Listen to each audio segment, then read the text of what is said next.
Welcome, everyone. Thanks for attending. This is the fourth part of the Advanced LLM Eval series. Sarah can drop the links for the recordings of the first three sessions. Our session today is going to be on synthetic data generation with me and Trevor. My name's Amber. I'm an ML growth lead here at Arize. I work a lot with the community, with some of the users of Phoenix, so some of the open source developers, and I create a lot of content and courses for our community. Trevor? Well, yeah, hey everyone. My name is Trevor. I am a machine learning solutions engineer here at Arise. So I work closely with a lot of companies and customers on observability. So both for traditional ML observability and now LLM observability as well. So yeah, it's been pretty cool to see companies start to incorporate a lot of generative models into their products and use cases over the last couple of months. Awesome. Well, so this session will be again on data generation. And this is a really new topic featuring LLMs because we're really going to get into the use cases for LLM data generation. Note that this session, like the other sessions, are meant to be more high level. So we're going to be talking about how synthetic data generation has changed, how we previously would think of synthetic data generation compared to what we're doing now with language models, data that's kind of created for language models versus data that's created by language models, what generated data can be used for and what it's currently being used for. Trevor's going to talk a bit about some of the customer use cases that he sees. And then how should you evaluate all this generated data in your LLM application systems? And final thoughts. This is also meant to be a very interactive session. So we're going to have some prompting questions and we'd love to hear your thoughts. I know from a lot of the folks that signed up, some of you are at big tech companies, some of you are at startups, some of you are contributing a lot to the open source community or making personal projects. So we'd love to hear different thoughts from folks in different roles. And just as a question to get started, before we go any further, is an LLM generated response synthetic data? So Trevor's going to go into the thoughts we had about this, but this is an ongoing debate on if LLM generated data is fully synthetic or not. And so, Trevor, do you want to get into what we're thinking about for synthetic data generation? Yeah, so yeah, definitely curious to hear what some folks in the audience kind of think and what their stance on this question is. But the way that Amber and I were thinking about it is ultimately, yes, data generated by LLMs is synthetic, but it may not be kind of in the same way that we traditionally think about synthetic data. In the past, kind of like before the age of LLMs, when we hear synthetic data, we typically think of sampling from a probability distribution or adding noise or yeah, like augmenting images for training CV models. But in the case of LLMs, without kind of getting too into the weeds of how like foundation models work, we are generating new natural language, and sometimes using a reference text for help. So kind of thinking it similar to augmenting like existing images to generate new images, and we're sort of doing something similar here as an example in like a RAG system, which we'll kind of get into in a little bit. We're generating new text based on existing reference text that we're giving to the model as well. Mm. And then, Trevor, for why do we need generated data? I think, well, for some of the things you mentioned, the reason for needing that generated data hasn't changed so much. Like we still need it to train our models, but now we also need it to validate. Did you want to go into any of the other like previous examples that you put up for this slide? Yeah, so I think this kind of was touching on what I just mentioned as well.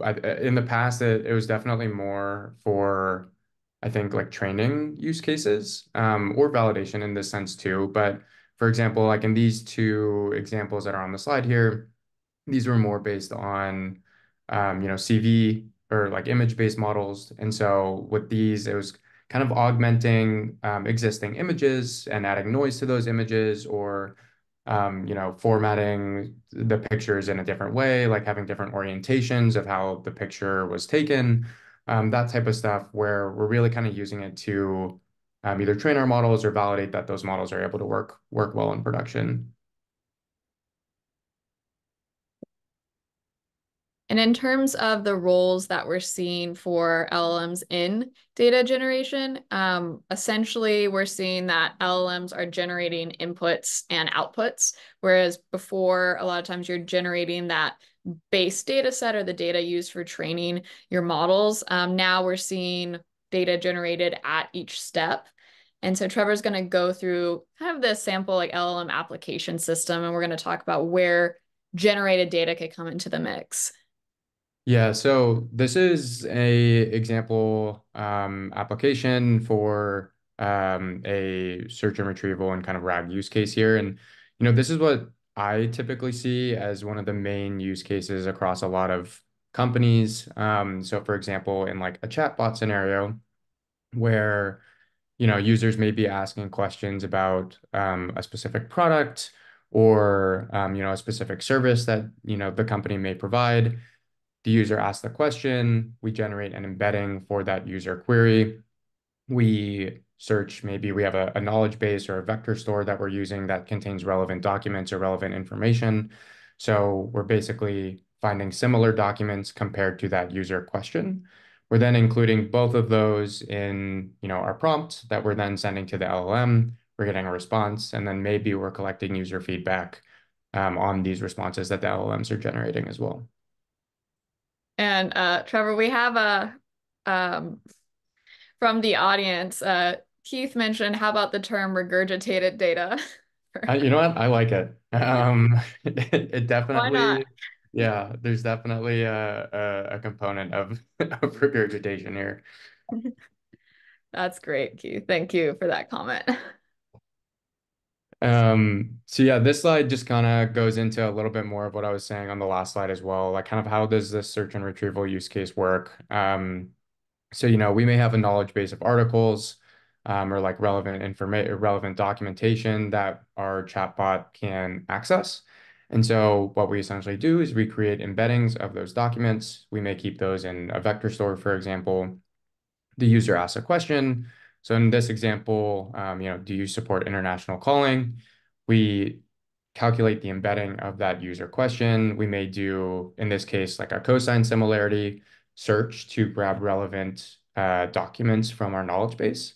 And then we're grabbing those relevant chunks and then including that in the prompts. And so this is kind of like tying back into maybe augmenting existing images or kind of using like reference images to generate new images. In this case, we're using reference text or relevant text, including that with our prompt and whatever, question the user is asking, and then now generating a response back to show to the user. Mhm. And so just kind of pointing here to the different spots where we're seeing data. We have user queries, we have our knowledge base, we have our document chunk that's been looked up, and then we have the prompt and the response that's going to get generated from this information. So for those steps, you can essentially think of like one of the most popular search and retrieval implementation as RAG, retrieval augmented generation. Important to mention that augmented generation is already thrown in to this, so it's not, not pretending it's not creating this generated information. But when we have like different points like user query, retrieve context, responses, what we can think about in terms of generating text is it's not just at like the search and retrieval, the RAG step here, where it's generating that response. It's actually, in terms of generated data, you can have a user query or like a host of uh, generated user queries. I think Trevor's going to mention a little bit later on about different customer use cases that potentially can be creating these user like series of queries, or even like survey questions that are generated. Retrieved context, you can even have reference documents that are generated by large language models. in addition to the response. So really any input and output that you're leveraging for your LLM application system could be generated by a large language model. And this is just interesting to think about because at no point in time really have we had the inputs and the outputs and even reference documents potentially generated by different language sources. So that's a lot of material that's been regurgitated, as Keith would say, for these models. And in terms, Trevor, of how we can validate the data being generated from these LLMs as reliable or useful to customers, like what have you seen working with customers? Yeah, so there's a couple different ways that we can kind of evaluate the data that is being generated from these LLMs to make sure that it is reliable. Um, I'm also kind of curious, like, is anyone in the audience currently, doing any of this type of evaluation, either in like production systems that you may have had, or if you are just kind of, in that experimental phase, how are you kind of evaluating how well the model is or how well the LLM is actually doing in response to whatever the prompt may be?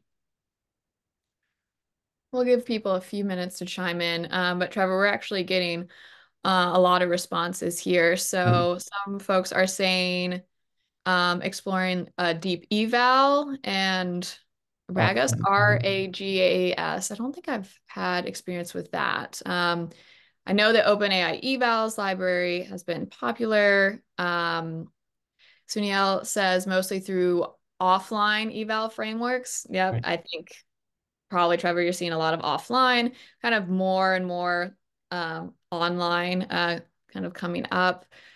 Right now, small scale. So some people are working with smaller scales. Currently exploring this. So maybe we can give Jordan folks like some ideas and point them in some directions of where to approach these evaluations more offline. So it seems like more folks are in the offline evaluation phase. Surveys. Oh, that's a great one. We love actually using some surveys from machine learning engineers. And then we have some manual evals from Jason, tasks using synthetic data. Let's see. Okay, like using like subsets of data for evaluations. Oh, we got people drop in their links. Okay, great. Nice. Yeah, drop those GitHub repos. And then yeah, some more like automated evals. And surveys from subject matter experts. Okay, those are a lot of great options that people are using, and Trevor, probably ones you're seeing being used by customers. Yep. Yeah, I'm actually kind of seeing a mix of Mm. most of the answers that some of the audience members provided. There for a lot of the like smaller data sets, for example, or some companies may be kind of starting out with, if they just have this new chatbot in production, they may only be releasing it to like a small subset of their users to just gather some initial feedback. So I am seeing a lot of like user feedback questions. So for example, like when the may notice in some of the chatbot use cases, you can like either thumbs up or thumbs down a particular response. So collecting user feedback on that way.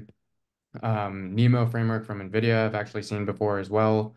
And yeah, I think for some of the larger, um, I don't want to say larger use cases, but maybe some of the use cases that are deployed to a larger number of customers.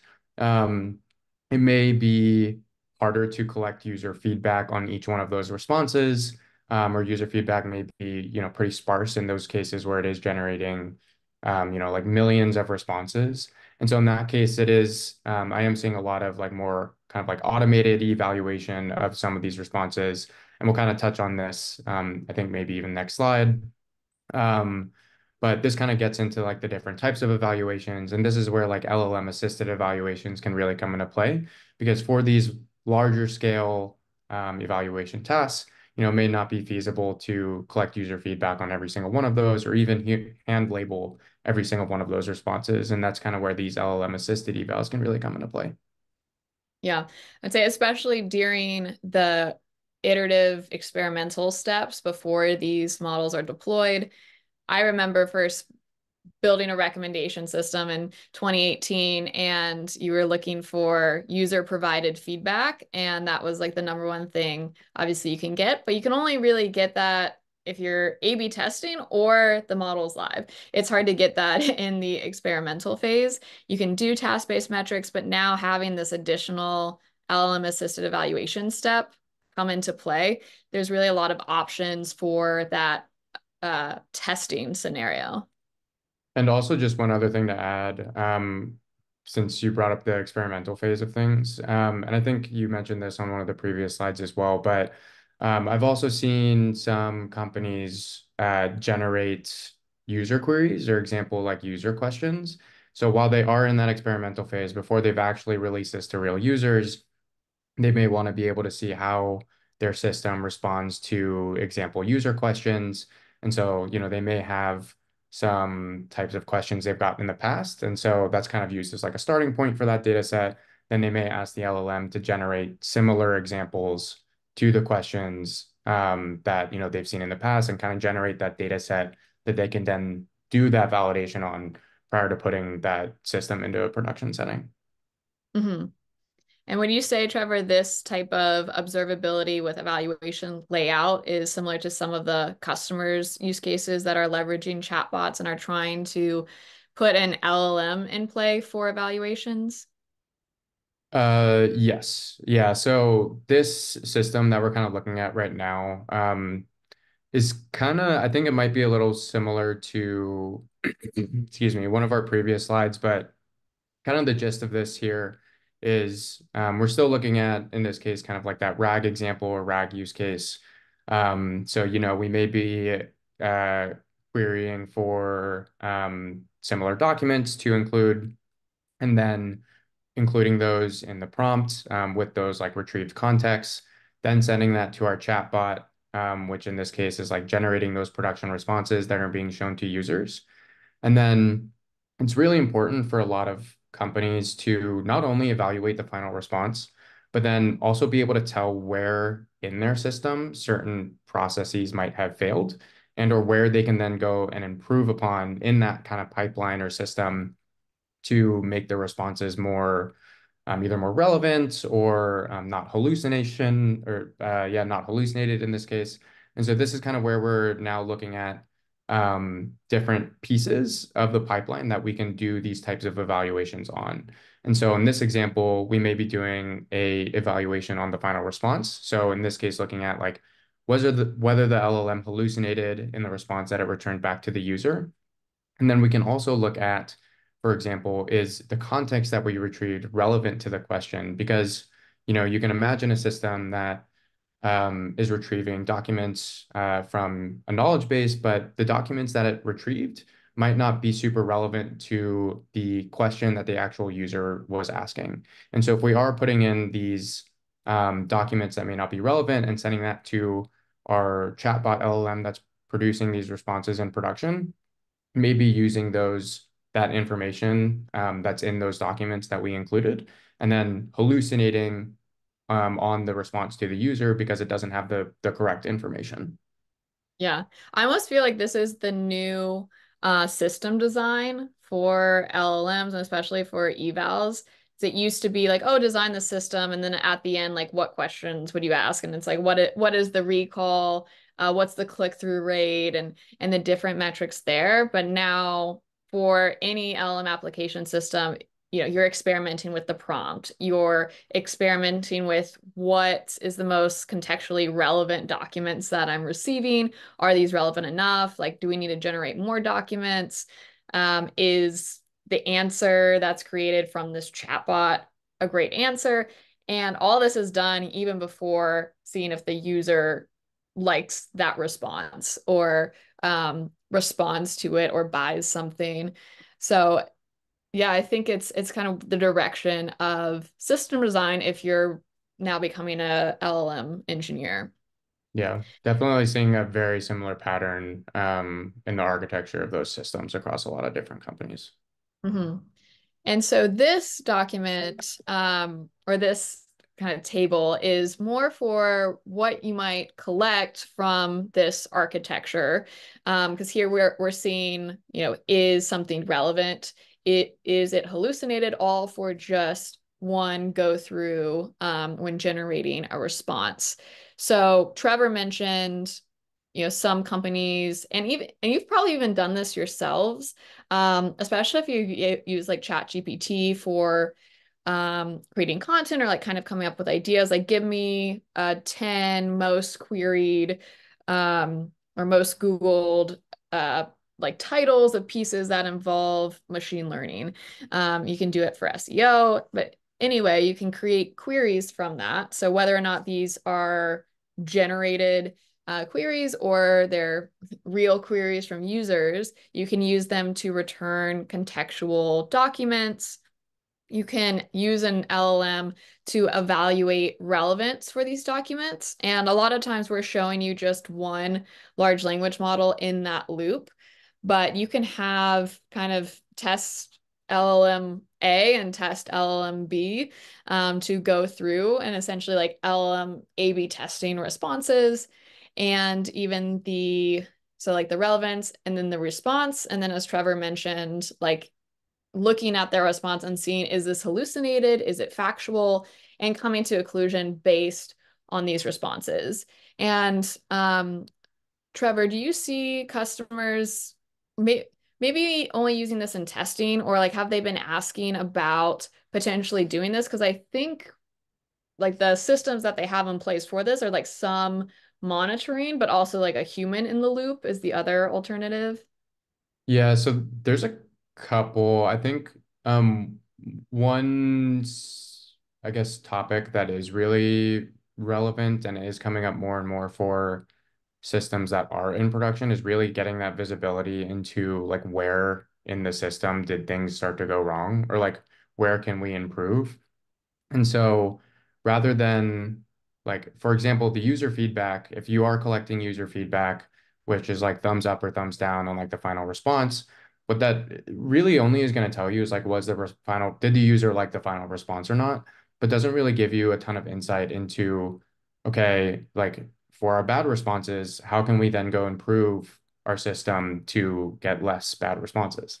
And that's where like a lot of companies are now kind of trying to focus on getting more insight or more visibility into, like specifically where in the system can we then go improve? And that's where I think these like relevance evals in this case, where we're looking at like, was the context that was returned relevant or not, can be really useful in these scenarios. hmm And another just question for the audience. So a lot of folks are doing offline evaluations.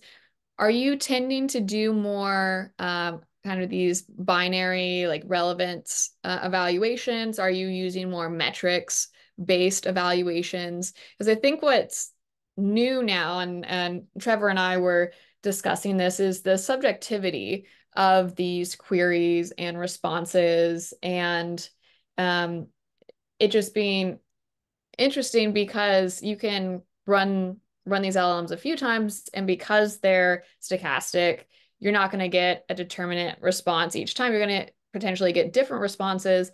And depending on the user, depending on the day, you can also get like, oh, I like this response. Oh, I don't like this response. And so there's now subjectivity with the evaluations. There's always been, subjectivity and like hit or miss with the users, but now we're getting a bit more of that. And I see we do have a chat.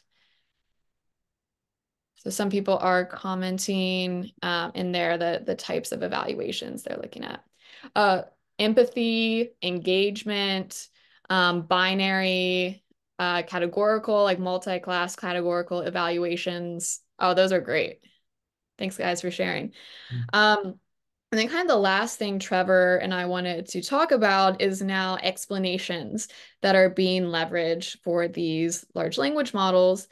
This is from our latest blog post on evaluations that's using OpenAI function calling and leveraging explanations. And what I found really interesting here after like going through it is that you can have your query, you can have your documents generated, And say you have a ground truth, like this is a well-known data set. This is essentially your golden data set that you can train models on, that you compare everything to for your evaluations. And you can have a, say, a relevant label. You can use an LLM that predicts like, oh, this based on the document and the query, this is relevant. But sometimes when you have an LLM that produces a predicted label along with an explanation, like they're produced at the same time, the explanation influences that predicted label. Probably in the same way if you asked a human to label something, they're like, oh, this is relevant. Like, can you explain to me why it's relevant? And if they don't have like, oh, it doesn't specifically mention this, that could actually influence the decision. So it does take more computational power to run these explanations, but it is very interesting for the applications for these, for creating like new data sets and even like Trevor, like updating existing data sets and like keeping them updated. So just like a few interesting parts there when leveraging explanations. Yeah. All right. Had a few more comments. We'll get into final thoughts and then we'd love to hear if you have any questions. And I might go back through some of those evaluation techniques. Overall, from what Trevor first mentioned at the beginning for how we previously would think of synthetic data generation, I guess it's now renamed to regurgitated data for large language models. And essentially, LLMs can produce any type of inputs. Like they could produce prompts, they could produce questions, they could produce any type of query, they could produce documents for reference, they can produce outputs, so answers, responses, recommendations. Essentially, anything you give to a prompt can now be generated. And then the actual evaluation metrics that are being generated, some folks in the chat actually mentioned these. Yeah, Andre Cigar, thanks for commenting. So I'm seeing kind of binary categorical evaluations. And I'll just mention that these types of evaluations were covered a lot in the specifically in the first two sessions. So if you want to like go back to those recordings, looking at multi-output, multi-class, numeric, categorical, and then even using LLMs to produce like explanations along with a score, with a label. Um, Trevor, anything you want to add to final thoughts? Um, Not really. I think one of the main, I guess, kind of takeaways is, at least for me, kind of thinking about a lot of this material is how important having these types of evaluations in place are with, as kind of Amber was mentioning, like all of this data can be generated from LLMs and, depending on what you're asking it to generate, there's different evaluations that you can run. And because of this, because of all of this like new data that is being generated from LLMs, it's really important to have those evaluations in place. Um, so that way you're making sure, depending on what the use case is, summarization use case, chatbot, et cetera, you can kind of get a gauge on how well the LLM, how well that like generated data actually reflects what you're trying to accomplish. Awesome. So we just have 1 minute left. So I wanted to promo our Arise holiday special. That's going to be on Friday. We have talks from Shopify, Prompt Layer, Hugging Face, all around large language models, some on search and retrieval, some on evaluations. And that's going to be really fun. It's a free virtual event. And I think it's just a few hours. I'll be hosting it. So I hope to see a lot of you there. It will also be recorded along with this session. Sarah just dropped the link for registration in that. And you can attend live to win a copy of Reliable Machine Learning. I think it's one of the latest O'Reilly books. So yeah, check that out. And on Friday, I will be going through applications of what we're talking about. So some folks mention like offline evaluations.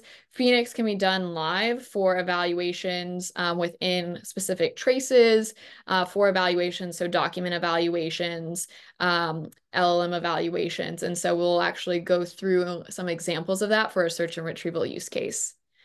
All right, we are at time. Thank you all so much. Khalid, yes, these will be recorded and sent out. Please join the Arise community Slack to make sure that you get all the links. And if you have any questions for Trevor and I, we are also in the Arize community Slack. Thanks, everyone. Have a great rest of your week. Thanks, everyone. Bye.